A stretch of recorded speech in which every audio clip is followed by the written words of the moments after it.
Doctor Basil's homeo hospital నుంచి doctor Supriya గారు మనతో ఉన్నారు. నమస్తే మేడం. నమస్తే. నమస్తే అండి. ప్రధానంగా చూసుకున్నట్టయితే ఇప్పుడు లేట్ మ్యారేజెస్ వాటి వల్ల పిల్లలు పుట్టకపోవడం ఇవన్నీ ఇష్యూస్ వస్తున్నాయి. సో దీన్ని ఎలా చూడొచ్చు, మీరు ఎలా చూస్తారు? యాక్చువల్గా అంటే మెడికల్ సైడ్ నుంచి చూడాలంటే మనం ఇప్పుడు మ్యాచెస్ చూడడం అంటే వీళ్ళు పెళ్లి చేసుకోవడానికి ప్రపోజల్స్ లేటుగా చూస్తున్నారు first of all. And career అని దాని వెనకాల పడి మ్యారేజెస్ లేట్ చేసుకోవడం. సో దానివల్ల ఏమవుతుందంటే చాలా మందిలో అబ్బాయిల్లోనూ అండ్ అమ్మాయిల్లో ఇద్దరిలో కూడా కొన్ని రకాల స్ట్రెస్ వల్ల, జాబ్ సర్చింగ్ లో స్ట్రెస్ వల్ల కానీ కొన్ని రకాల ఇంబ్యాలెన్సెస్ వస్తున్నాయి. అంటే ఎమోషనల్ ఇంబ్యాలెన్సెస్ వల్ల మనకు హార్మోనల్ ఇంబ్యాలెన్సెస్ వచ్చేసి వారిలో చాలా రకాల సమస్యలు మనం చూస్తున్నాం. ఇప్పుడు ఆడవాళ్ళలో అయితే పీసీఓడి అని, థైరాయిడ్ అని, ఇలా కొన్ని రకాల చేంజెస్ వల్ల వాళ్ళకు ఒకవేళ మ్యారేజ్ అయినా కూడా వాళ్ళకి కన్సీవింగ్ కి కొంచెం లేట్ అవుతుంది. నేను ఫేస్ చేసే చాలా రకాల కేసెస్ లో 70 to 80% పీసీఓడి కంపల్సరీ ఉంటుంది. సో దాని గురించి కొంచెం కేర్ తీసుకుంటే బెటర్ అని నా ఉద్దేశం. అంటే ప్రధానంగా చూసుకున్నట్టయితే దీని వెనక ఫుడ్ వల్ల కూడా చాలా ఎఫెక్ట్ అవుతున్నారు. ఈ మెచ్యూర్ అవ్వడం కూడా ఎర్లీ మెచ్యూరస్ కావడము, మళ్ళీ పిల్లలు పెళ్ళైన తర్వాత పిల్లలు కాకపోవడం, ఇది చాలా ప్రధానంగా ఇప్పుడు చాలా సమస్య ఇది అయిపోయింది. అవును. సాధారణంగా మనం ఇదివరకటి రోజుల్లో అంటే ఫుడ్ చాలా చేంజ్ అయిపోయింది. డైటరీ చేంజెస్ చాలా వచ్చాయి. అంటే రెడీమేడ్ ఫుడ్కి అలవాటు పడడం, ప్యాక్డ్ ఫుడ్కి అలవాటు పడడం, easy ready to mix, ready to made అలాంటి ఫుడ్కి అలవాటు పడ్డారు జనాలు. ఇదివరకటి రోజుల్లో మనం సొంతంగా మన ఇంట్లో వండుకొని మనకు నచ్చిన ఆహారం తీసుకొని అలా ఉండేది. కానీ ఇప్పుడు ఏంటంటే టైం ఉండట్లేదు, ఇద్దరు జాబ్ చేస్తున్నారు, టైం ఉండట్లేదు. సో డైటరీ హ్యాబిట్స్ చాలా వరకు చేంజ్ అయ్యాయి. ఒకటి ఫస్ట్ ఆఫ్ ఆల్ మనం అది మార్చుకోవాలి. అండ్ మ్యారేజెస్ లేట్ అది ఒకటి. అండ్ దాంతో పాటు మనం కొంచెం స్ట్రెస్ఫుల్ లైఫ్, దీనివల్ల ఏంటంటే కొంచెం పిల్లలు లేట్ అవ్వడం, ఇద్దరిలోనూ ప్రాబ్లమ్స్ ఉంటున్నాయి. ఇప్పుడు ఫీమేల్ లో మనం చెప్పినట్టయితే ఆ ప్రాబ్లమ్స్ పీసీఓడి, ఇందాక చెప్పిన థైరాయిడ్ అలాంటి ప్రాబ్లమ్స్ తో పాటు మేల్ లో కూడా మనం ప్రాబ్లమ్స్ చూసినాం. అంటే వాళ్ళకి స్పర్మ్ కౌంట్ తగ్గిపోవడం, దాంతో పాటు ఒకవేళ కౌంట్ ఉన్నా కూడా మొటిలిటీ తగ్గిపోవడం, అంటే మార్ఫాలజీ కూడా కొంచెం డిఫెక్ట్స్ ఉండడం, అలా చాలా కేసెస్ లో నేను చూస్తున్నాను. ప్రధానంగా జెంట్స్ లో కూడా దీనికి సమస్య అంటారా? అది ఎందుకు వస్తుంది అంటారు? కొంతమంది సిగరెట్ అంటారు, కొంతమంది ఆల్కహాల్ తీసుకోవడం వల్ల ఈ సమస్య వస్తుంది అంటున్నారు. సో అది దేనికని మీరేమైనా చూసారా? ఎస్ నేను చూసే కేసెస్ లో ఎక్కువ శాతం ఎంగేజ్ లో చాలా మంది స్మోకింగ్ హ్యాబిట్ ఉంటుంది. మీరు అడిగినట్టు స్మోకింగ్ చేసే వాళ్ళల్లో ఏంటంటే ఈ స్పర్మ్ క్వాలిటీ తగ్గిపోతుంది, స్పర్మ్ కౌంట్ తగ్గిపోతుంది, మొటిలిటీ, మార్ఫాలజీ అన్ని చాలా చేంజెస్ వస్తాయి.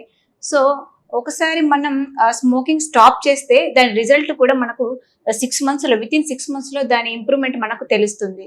దాంతో పాటు ఆల్కహాలిజం ఈ మధ్య తీసుకోవడం పెరిగిపోయింది. దాంతో పాటు ఈ ఫుడ్ హ్యాబిట్స్, యాక్చువల్ గా మెయిల్లో కూడా స్ట్రెస్ లైఫ్ ఉంది కదా, దీని వల్ల ఏమవుతుందంటే వాళ్ళకి తెలియట్లేదు.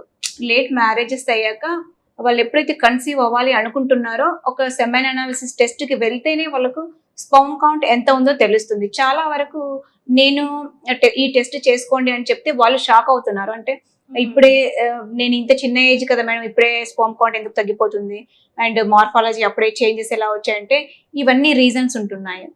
ఆల్కహాల్, అది మన ఈ ధూమపానం, ఇవన్నీ యూజ్ చేయడం వల్ల చాలా వరకు క్వాలిటీ అనేది తగ్గిపోతుంది.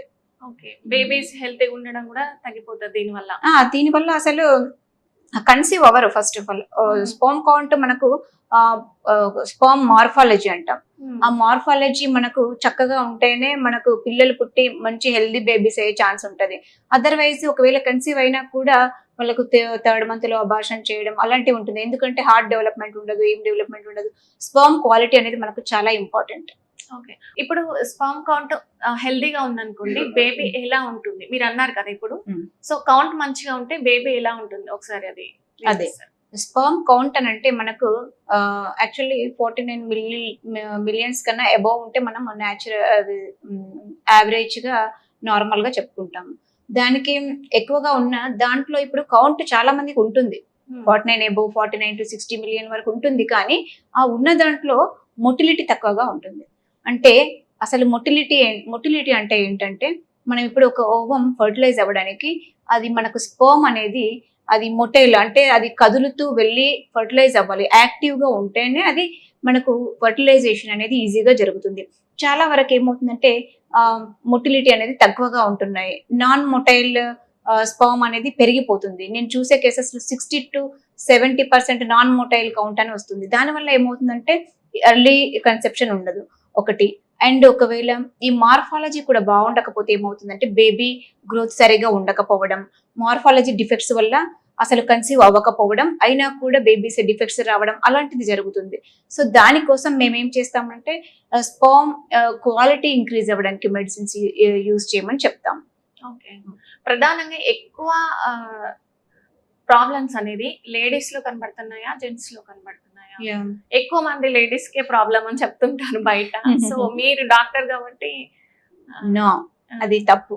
యాక్చువల్ గా అది మిత్ అని చెప్పొచ్చు. ఎందుకంటే నేను చూసే కేసెస్ లో సాధారణంగా లేడీస్ ఎంతమంది అయితే ఉంటున్నారో జెంట్స్ కూడా సేమ్ అలాగే ఉన్నారు. ఇంకా కొంతవరకు జెంట్సే ఎక్కువ సైడ్ ఉన్నారు. ఎందుకు అంటే లేడీస్ కొంతవరకు ఇప్పుడు పీసీఓడి కానీ ఏమైనా హార్మోనల్ ఇంబ్యాలెన్స్ ఉంటే మెడిసిన్స్ వాడుతున్నారు. కానీ జెంట్స్ ఏంటంటే అసలు సెమెన్ అనాలిసిస్ చేయించుకోండి అనగానే ఒక్కొక్కరు కొంతమంది, మేడం నాకెందుకు సెమెన్ అనాలిసిస్, నేను ఎందుకు చేసుకోవాలి, నేను బాగానే ఉన్నాను, సెక్షువల్ లైఫ్ హ్యాపీగానే ఉన్నాను అని చెప్తారు. యాక్చువల్గా అది ప్రాబ్లం అది కాదు.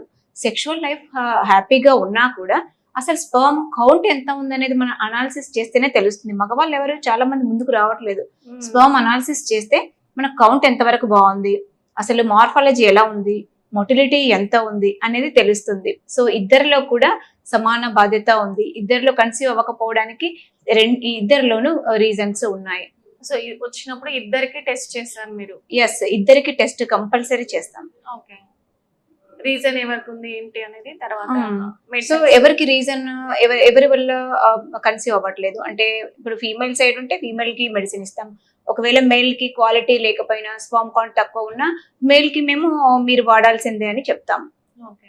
ఇక్కడ నుంచి చూసుకున్నట్టయితే ప్రధానంగా ఎక్కువ ఫేస్ చేసిన ప్రాబ్లమ్స్ ఏంటి మేడం మీరు చూసిన కేసులలో? నేను చూసిన కేసెస్ లో ఎక్కువ శాతం ఇప్పుడు మగవాళ్ళలో అయితే మనం చాలా వరకు స్పర్మ్ కౌంట్ తక్కువ ఉంటుంది. అది చాలా వరకు తెలియదు వాళ్ళకు కూడా. నేను కేసు హిస్టరీ తీసుకున్నప్పుడు అసలు మీరు ఏం చేస్తారు, మా దాంట్లో ఏంటంటే కేసు హిస్టరీ డీటెయిల్ హిస్టరీ తీసుకుంటాం. అసలు మీ జాబ్ దగ్గర నుంచి మొదలుపెట్టి మీ మైండ్ సిమ్టమ్స్, ఫిజికల్ సిమ్టమ్స్ అన్నీ మేము అనాలిసిస్ చేస్తాం. మీరు ఏం చేస్తారు అని అంటే మీ వాళ్ళు జాబ్ ఎలా ఉంది, స్ట్రెస్ఫుల్ ఉందా, ఎలాంటి జాబ్ చేస్తున్నారు, రోజు ఎలాంటి ఎమోషనల్ ఇంబ్యాలెన్స్ ఉంటుంది, అది మేము ఫస్ట్ అనాలిసిస్ చేస్తాం. దాన్ని బట్టి వాళ్ళకు ట్రీట్మెంట్ అనేది చెప్పడం జరుగుతుంది. అండ్ వాటిల్లో వాళ్ళకి రీజన్ ఏంటి, అసలు కాజ్ ఎక్కడి నుంచి మొదలయ్యింది అనేది ఆ కాజ్ కి ట్రీట్మెంట్ ఇవ్వడం జరుగుతుంది. అంటే ఎక్కువ ఉన్న సమస్య ఏంటి అసలు? ఆ సమస్య ఎక్కువ అంటే మనకి ఇప్పుడు ఈ మొటిలిటీ ఒకటి తక్కువగా ఉంటుంది చాలా వాళ్ళల్లో. స్పర్మ్ కౌంట్ తక్కువ ఉండడం న్యాచురలే, కానీ మొటిలిటీ తగ్గిపోవడం, మార్ఫాలజీ బాగా లేకపోవడం అనేది ఎక్కువగా చూస్తున్నాను నేను ఈ మధ్యలో. అండ్ ఫీమేల్ లో కూడా AMH లెవెల్స్ చాలా లో ఉంటున్నాయి. అంటే హార్మోన్ లెవెల్స్ తగ్గిపోవడం, చాలా వరకు కొంతమందిలో చాలా రేర్ గా ఉండేది ఏంటంటే ట్యూబల్ బ్లాకేజెస్ కానీ అండ్ యూట్రైన్ ఫైబ్రాయిడ్స్ కానీ, సిస్టులు అయితే పాలిసిస్ట్ ఓవరీస్ అంటే ఇందాక చెప్పినట్టు PCOS చాలా మందిలో చూస్తున్నాం. వీటితో పాటు అడిషనల్ గా ఈ సిమ్టమ్స్ ఉంటున్నాయి. అంటే ఇప్పుడు ఏజ్ ఇప్పుడు 30+ వచ్చిందంటే మాత్రం ఇవన్నీ అటాక్ అవుతూనే ఉంటాయి. సో దీంట్లో సీరియస్ గా తీసుకోవాల్సింది అసలు ఏంటి? పీసీఓడినా, థైరాయిడ్, ఇప్పుడు ఇవి ఏది సీరియస్ గా తీసుకోవాలంటారు? యాక్చువల్ గా ఫస్ట్ 30 years దాటుతున్నాయంటే మనం ఎందుకంటే ఒకటి కెరీర్ పరంగా కావచ్చు, జాబ్ పరంగా కావచ్చు, ముందు కెరీర్ లో సెటిల్ అవ్వాలి, ఆ తర్వాత పెళ్లి అనుకోవడం వల్ల ఇవన్నీ హార్మోనల్ ఇంబ్యాలెన్స్ కానీ ఎమోషనల్ ఇంబ్యాలెన్స్ వస్తుంది.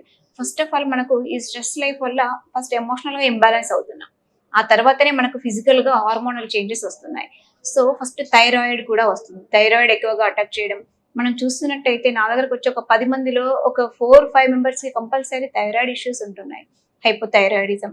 అండ్ సెకండ్ వచ్చేసి PCOD.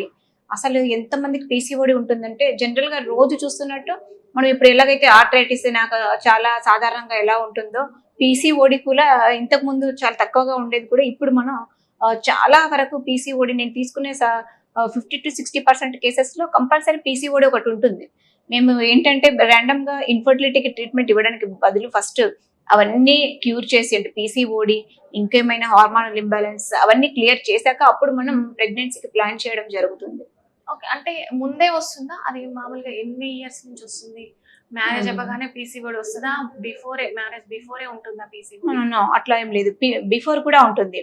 ఎందుకు అనంటే ఈ పిల్లలు చదువుకునే రోజుల నుంచే బయట ఫుడ్ తింటున్నారు. డైటరీ హ్యాబిట్స్ సరిగ్గా ఉండట్లేదు. దానివల్ల ఏంటంటే చాలా చేంజెస్ అండ్ స్ట్రెస్ వల్ల పీసీఓడి అనేది వాళ్ళు చదువుకునే ఏజ్ నుంచి స్టార్ట్ అవుతుంది. చాలా మంది ఇప్పుడు ఇర్రెగ్యులర్ పీరియడ్స్ అంటారు. ఇర్రెగ్యులర్ పీరియడ్స్ అనగానే ఫస్ట్ మేము సస్పెక్ట్ చేసేది పీసీఓడి. అసలు పీసీఓడి ఎందుకు సస్పెక్ట్ చేస్తామంటే వాళ్ళకు పీరియడ్స్ రెగ్యులర్ గా ఉండవు. ఫస్ట్ వాళ్ళు ఏంటంటే ఒక్కొక్కరు అమ్మాయిలు బయటికి కూడా చెప్పట్లేదు. అంటే పీరియడ్స్ రెగ్యులర్ లేకపోతే సాధారణమే కదా అనుకుంటున్నారు. తీరా పెళ్లి చేసుకునేసరికి కన్సెప్షన్ లేట్ అవుతుంది. ఎందుకు అంటే అప్పుడు బయటపడుతున్నాయి చాలా వరకు పీసీఓడి అనేది. సో ఏజెస్ ఎంత తక్కువగా ఉన్నప్పుడు కూడా తక్కువ ఏజ్ లోనే చెక్ చేసుకుంటే మనకు ఈ పెళ్లి తర్వాత ఈ కన్సెప్షన్ ప్రాబ్లమ్స్ అనేవి ఉండవు. ఓకే. ప్రధానంగా ఇర్రెగ్యులర్ పీరియడ్స్ రావడమే పీసీఓడి కారణం అంటారా? ఇంకేమన్నా మనకి సింటమ్స్ తెలుస్తాయా దానివల్ల? పీసీఓడిలో మనకు చాలా సింటమ్స్ ఉంటాయి. ఫస్ట్ ఆఫ్ ఆల్ మన ఇర్రెగ్యులర్ పీరియడ్స్ ఒకటి, దాంతో పాటు మనకు అది ఎక్కువగా ముదిరిపోతున్న కొద్ది మనకు స్కిన్ చేంజెస్ అంటే కోర్స్ స్కిన్, రఫ్ గా స్కిన్ అయిపోవడము, లేటర్ అన్న మనకు అన్వాంటెడ్ హెయిర్ రావడం అండ్ అక్కడక్కడ అంటే స్కిన్ చేంజెస్ మనం కనిపెట్టొచ్చు. ఇది వరకు ఉన్నాను నేను చాలా బాగున్నాను, ఇప్పుడు చేంజెస్ అవుతున్నాయి, periods irregular and skin unwanted hair వస్తుంది. ఒకటి బరువు పెరిగిపోవడం ఇంపార్టెంట్. సన్నగా ఉన్నాను నేను సడన్ గా బరువు పెరుగుతున్నాను ఈ మధ్య ఏమైంది అనుకుంటే ఇవన్నీ ఇప్పుడు నేను చెప్పిన సిమ్టమ్స్ తో పాటు బరువు కూడా పెరుగుతున్నట్టయితే అది ఫస్ట్ సస్పెక్ట్ చేయాల్సిన విషయం పీసీఓడి. సో దాన్ని అనాలిసిస్ చేస్తే మనకు టెస్ట్ చేసినా కూడా మనకు తెలిసిపోతుంది. అయితే ఇప్పుడు ప్రధానంగా ఇప్పుడు ప్లాన్ చేసుకున్నారు అనుకోండి కన్సీవ్ అవ్వడానికి, సో ఒక న్యూట్రిషన్ ని కన్సల్ట్ అవ్వాలంటారా, డాక్టర్ ని కన్సల్ట్ అవ్వాలంటారా? ఓకే, ఫస్ట్ ఆఫ్ ఆల్ వాళ్ళకు అసలు దేని వల్ల వచ్చింది, వాళ్ళకు డైటరీ హ్యాబిట్స్ వల్ల వచ్చుంటే న్యూట్రిషన్ సలహా తీసుకొని మంచి డైట్ పాటించితే సరిపోతుంది. డైరెక్ట్ గా ఫస్టే మనం జస్ట్ అంటే మనకు ఎక్కువ సిమ్టమ్స్ లేవు, కొన్ని సిమ్టమ్స్ స్టార్ట్ అయ్యాయి, సస్పెక్ట్ చేస్తున్నాం పీసీఓడి అంటే మనం ఫుడ్ హ్యాబిట్స్ డైటరీ హ్యాబిట్స్ తో మనం మేనేజ్ చేసుకోవచ్చు. అప్పుడే మెడిసిన్స్ వాడాల్సిన అవసరం లేదు. కాకపోతే ఒకవేళ అది మేనేజబుల్ కానప్పుడు అంటే డైట్ తో కూడా మేనేజ్ అవ్వట్లేదు అంటే మాత్రం డాక్టర్ సలహా తీసుకోవడం ఇంపార్టెంట్. ఇంకా చూసుకున్నట్టయితే ప్రధానంగా ఇప్పుడు న్యాచురల్ బర్త్ అనేది చాలా తగ్గిపోయింది మేడం. అందరూ కూడా ఐవీఎఫ్ కి వెళ్ళడము అటు వెళ్తున్నారు. సో దీన్ని ఎలా చూడొచ్చు? అవును, ఎందుకంటే ఈ లేట్ మ్యారేజెస్ వల్ల ఒకటి ఏమవుతుందనంటే న్యాచురల్ ప్రెగ్నెన్సీ అనేది రావట్లేదు. ఒకటి మేల్ సరిగ్గా ఉంటే ఫీమేల్ సరిగ్గా ఉండట్లేదు. మేల్ ఒకవేళ ఫీమేల్ రెడీగా ఉంటే మేల్ కి ఏదో ఒక ప్రాబ్లం. ఈ ప్రాబ్లమ్స్ వల్ల వాళ్ళు ఏం చేస్తున్నారంటే ఎవరికో ఒక ప్రాబ్లం ఉండడం వల్ల ఇంకొకరు రెడీగా ఉంటే కూడా వాళ్ళు ఏం చేస్తున్నారంటే ఎక్కువ డేస్ వెయిట్ చేయడం లేదు. అంటే న్యాచురల్ కన్సెప్షన్ కి ట్రై చేసి న్యాచురల్ గా ట్రై చేద్దామనే ఓపిక కూడా లేకుండా ఐవీఐ కూడా చేయించుకుంటున్నారు. దానివల్ల ఏంటంటే కొంతమందికి సక్సెస్ రేట్ ఉండొచ్చు, ఉండకపోవచ్చు కూడా. ఫస్ట్ ఆఫ్ ఆల్ ఏం చేయాలంటే ఫస్ట్ న్యాచురల్ ప్రెగ్నెన్సీకి ట్రై చేయాలి. ఆ తర్వాతే పాసిబిలిటీ లేదు అన్నప్పుడే ఫర్దర్ ఐవీఎఫ్, ఐయుఐ ఇలాంటి వాటికి వెళ్ళడం మంచిదని నా ఒపీనియన్. న్యాచురల్ బేబీస్ ఉండాలంటే వాళ్ళ సెక్సువల్ లైఫ్ ఎలా ఉండాలంటారు? ఎస్, మంచి క్వశ్చన్ అడిగారు. యాక్చువల్గా న్యాచురల్ బేబీ మనకు ఉండాలంటే ఫస్ట్ ఆఫ్ ఆల్ ఇప్పుడున్న ప్రజెంట్ ఈ స్ట్రెస్ అనేది ఈ స్ట్రెస్ఫుల్ సిచ్యువేషన్ ఉండకూడదు. ఎప్పుడైనా మనం చూసుకున్నట్టయితే ఈ డిజిటల్ యుగంలో వాళ్ళు ఏం చేస్తారు అంటే మన బెడ్రూమ్ లో కూడా ఫోన్ తీసుకెళ్తున్నారు. అసలు ఫస్ట్ ఆఫ్ ఆల్ అక్కడ నుంచే స్టార్ట్ చేయాలి. బెడ్రూమ్ కి ఫోన్ తీసుకుపోకుండా వాళ్ళు ప్రైవసీ వాళ్ళకు ఉండాలి. పార్ట్నర్స్ కి వాళ్ళ ప్రైవసీ ఉండాలి. వాళ్ళు ఇద్దరు ఒకరినొకరు అర్థం చేసుకొని రొమాన్స్ అనేది ఉండాలి. ఇప్పుడు అది చాలా తగ్గిపోయింది. డిజిటల్ గ్యాడ్జెట్స్ చూసి అసలు రొమాన్స్ అంటే ఏంటో తెలియదు. అలా ఉన్నప్పుడే మనకు న్యాచురల్ కన్సెప్షన్ అనేది జరుగుతుంది. ఏదో మొక్కుబడిగా సెక్షువల్ హ్యాబిట్స్ అనేవి అవి మంచివి కావు. ఇద్దరికి అండర్స్టాండింగ్ ఉండి ఇద్దరి ఇష్టంతో అది జరిగినప్పుడే ప్రెగ్నెన్సీ అనేది చాలా బాగా జరుగుతుందని నా ఒపీనియన్. ఎందుకంటే చాలా మంది ఈ స్ట్రెస్ వల్ల వాళ్ళకి సెక్షువల్ లైఫ్ మీద ఇంట్రెస్ట్ ఉండట్లేదు. ఇంట్రెస్ట్ చాలా వరకు తగ్గిపోతుంది. నా దగ్గరకు వచ్చే పేషెంట్స్ చాలా వరకు చెప్తున్నారు, మేడం నాకు అసలు ఇంట్రెస్ట్ ఉండట్లేదు, ఫీలింగ్స్ రావట్లేదు అని. ఎందుకు ఈ ఏజ్ లోనే మనం ఇదివరకు అయితే అసలు అలాంటి ఫీలింగ్స్ ఏమీ ఉండకపోయేది. ఇప్పుడు చూస్తున్నాం. అంటే ఒకటి ఫస్ట్ మెయిన్ థింగ్ నేను ఎప్పుడు చెప్పినా కూడా స్ట్రెస్ గురించి చెప్తాను. అదంతా మనం ఎప్పుడైనా ఆఫీస్ స్ట్రెస్ ఆఫీస్ వరకే వదిలేయాలి. ఇంటికి వచ్చిన తర్వాత పార్ట్నర్ తో చాలా దగ్గరగా మెదగడం అలాంటివి మెదలడం చేస్తూ ఉండాలి. సో వాటి వల్ల ఏమవుతుందంటే వాళ్ళకు హ్యాపీ హార్మోన్స్ రిలీజ్ అవుతాయి, వాళ్ళకి ఎక్కువగా స్ట్రెస్ ఫ్రీ అవుతారు. దానివల్ల ఏంటంటే న్యాచురల్ గా వాళ్ళకు ఫీలింగ్స్ వస్తాయి. అవతలి వ్యక్తికి కూడా వాళ్ళపైన ఇష్టం ఉండడం వల్ల ప్రెగ్నెన్సీ అనేది ఈజీగా వస్తుంది. అంతేకాని మొక్కుబడిగా చేయడం వల్ల ఏంటంటే కొంతమందికి యూట్రైన్ వెజైనల్ ప్రాబ్లమ్స్ కూడా ఉంటున్నాయి. అంటే వెజైనల్ డ్రైనెస్ ఉండడం, అసలు సెక్షువల్ లైఫ్ కి ఇంట్రెస్ట్ చూపడలేకపోవడం, ఇలాంటి వాళ్ళు ఏం చేయాలంటే వాటికి ట్రీట్మెంట్ తీసుకోవాలి. అంటే వెజైనల్ డ్రైనెస్, కొంతమంది లేడీస్ ఏంటంటే ముందుకు రారు, వాళ్ళకి ప్రాబ్లం ఉన్నా చెప్పుకోరు, సెక్షువల్ లైఫ్ ఇబ్బందిగా భరిస్తూ ఉంటారు. కానీ ఇలాంటి మెడిసిన్స్ యూజ్ చేయడం వల్ల వాళ్ళు అంటే సెక్షువల్ లైఫ్ ఈజీగా వాళ్ళు కూడా ఎంజాయ్ చేస్తేనే అప్పుడే మనకు ప్రెగ్నెన్సీ అనేది వాళ్ళు ఒక హ్యాపీ థింగ్ లాగా వాళ్ళు చూస్తారు. లేకపోతే అదేదో మొక్కుబడిగా సెక్షువల్ లైఫ్ అనేది ఉండకూడదు. ఓకే, చూసుకున్నట్టయితే ఇప్పుడు పీరియడ్స్ తర్వాత కానీ ప్రధానంగా ఒక టైం అంటూ ఉంటది ఎగ్ ఫామ్ అవ్వడానికి. సో ఈ టైంలో కలిస్తే హెల్తీ బేబీస్ పుట్టడం కానీ ప్రెగ్నెన్సీ రావడం కానీ ఉంటుంది కదా, అది ఎలా మీరు ఓకే, యాక్చువల్లీ మనకు నార్మల్ 28 డేస్ సైకిల్లో మనకు ఓవ్యులేషన్ అనేది 14th డే రిలీజ్ అవుతుంది, ఓవ్యులేషన్. సో మనం ఏం చేస్తామనంటే మేము జనరల్ గా వాళ్ళ ఫస్ట్ వాళ్ళ మెన్స్ట్రువల్ సైకిల్ తీసుకుంటాం.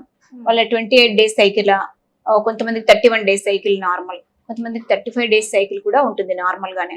సో ఆ సైకిల్ ని బట్టి మేము ఏం చెప్తామంటే ఓవ్యులేషన్ టైం, మనకు ఓవ్యులేషన్ టైం తెలుసుకోవడానికి కూడా చాలా చిన్న కొన్ని సిమ్టమ్స్ ఉంటాయి.